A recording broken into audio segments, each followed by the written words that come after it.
क्या सच में आने वाला है हमारे भारत देश में रिसेशन, यानी कि क्या मंदी आएगी, और अगर मंदी आएगी तो हमारे भारत देश पर इसकी क्या असर होगा।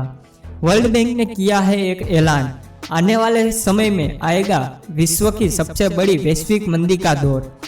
साल 2023 में लोग होंगे फिर से बेरोजगार। क्या आ रहा है रिसेशन? बैंकों से ब्याज लेना पड़ेगा और भी महंगा, बढ़ेगी महंगाई और कम होगी कमाई। यह सब सुनकर कहीं आपको साल 2008 की मंदी का वो दौर तो याद नहीं आ रहा, लेकिन अब की बार हालात उससे भी कई गुना खराब होने वाले हैं दोस्तों। आखिर मंदी आने का कारण क्या है और क्या हम इसे बच सकते हैं?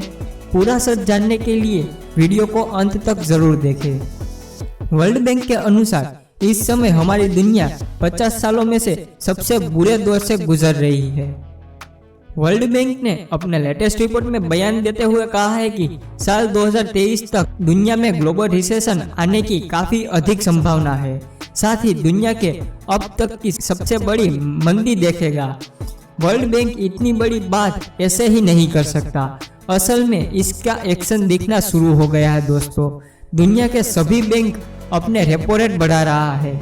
रेपो रेट यानी कि वो रेट जिस पर कोई बैंक आपको ब्याज देती है।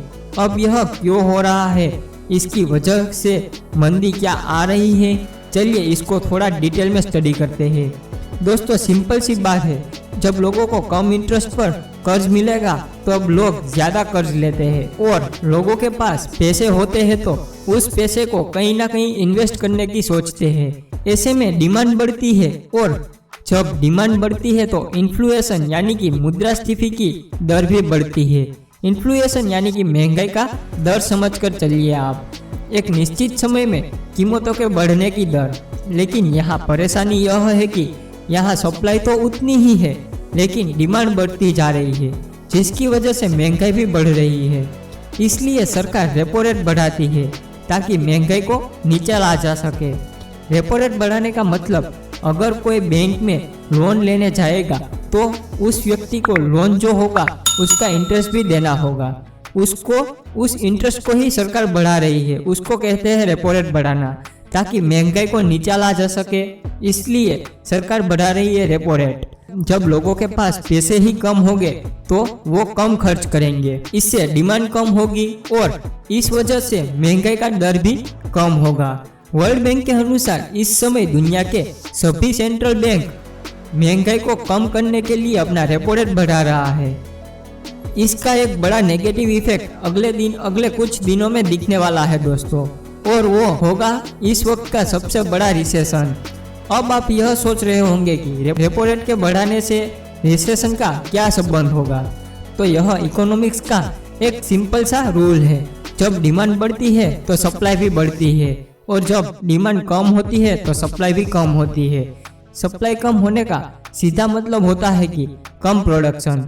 जब प्रोडक्शन ही कम होगा तब कई वर्कर्स को अपनी जॉब से हाथ धोना पड़ेगा, कंपनियों का मुनाफा कम हो सकता है और लोग बेरोजगार हो सकते हैं। कुल मिलाकर भारत के साथ साथ पूरी दुनिया मंदी के इस भयानक दलदल में फंस सकती है।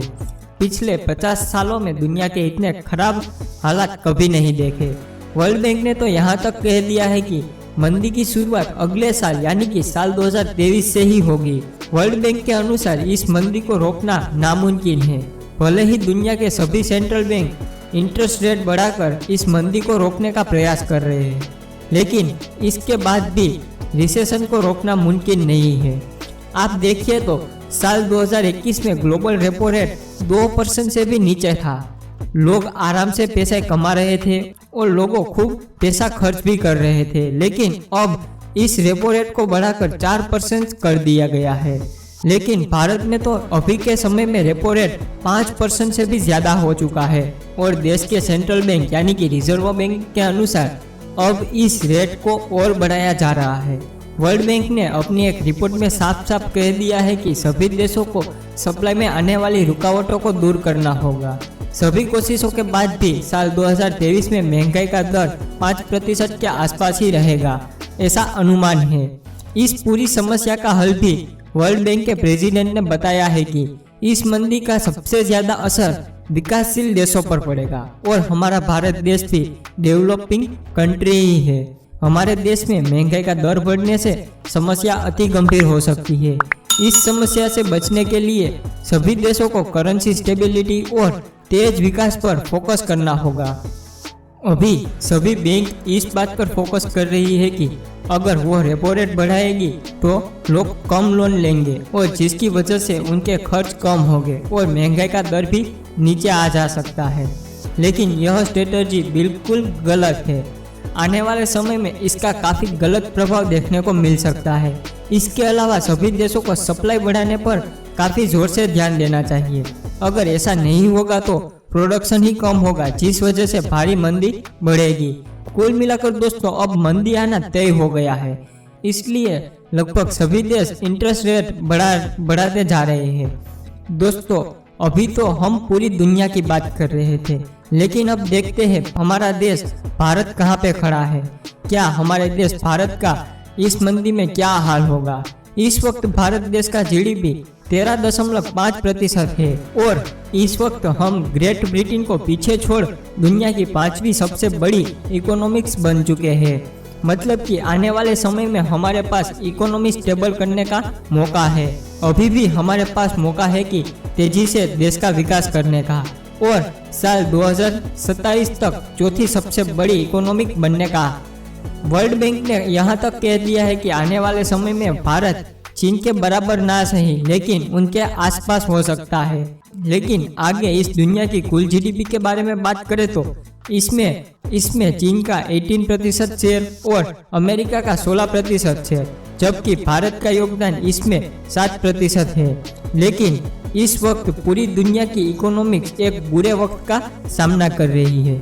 इसके कई सारे उदाहरण देखने को मिल सकते हैं, जैसे कि पूरी दुनिया में खाद्य पदार्थ और ईंधन के भाव काफी तेजी से बढ़ते जा रहे हैं। रूस और यूक्रेन के युद्ध के बाद पूरी दुनिया में पेट्रोल और डीजल के बाद अनाज की भी कमी हुई थी। वहीं चीन की महामारी की पॉलिसीज के चलते वहां से माल इंपोर्ट करना काफी महंगा हो चुका है। लेकिन इसके बाद भी हमारे देश पर इसका कोई ज्यादा असर देखने को नहीं मिल रहा है। इसका कारण यह है कि हमारी सरकार के द्वारा ऐसी कई स्कीमें चलाई जा रही है जिसकी वजह से वैश्विक मंदी का असर भारत पर नहीं दिखाई दे रहा है। दोस्तों आपको क्या लगता है, क्या भारत इस मौके का पूरा फायदा उठा पाएगा? क्या हम इस मंदी की मार से बच पाएंगे? अपने विचार हमें कमेंट बॉक्स में कमेंट करके ज़रूर बताना। और आपको वीडियो अच्छी लगी हो तो वीडियो को लाइक करके अपने दोस्तों को ज़रूर शेयर करना। और अगर आप इस चैनल पर नए हो तो चैनल को सब्सक्राइब करके बेल आइकन ऑल कर देना। मिलते हैं अगले वीडियो में कुछ नए टॉपिक के साथ। तब तक के लिए जय हिंद, जय भारत।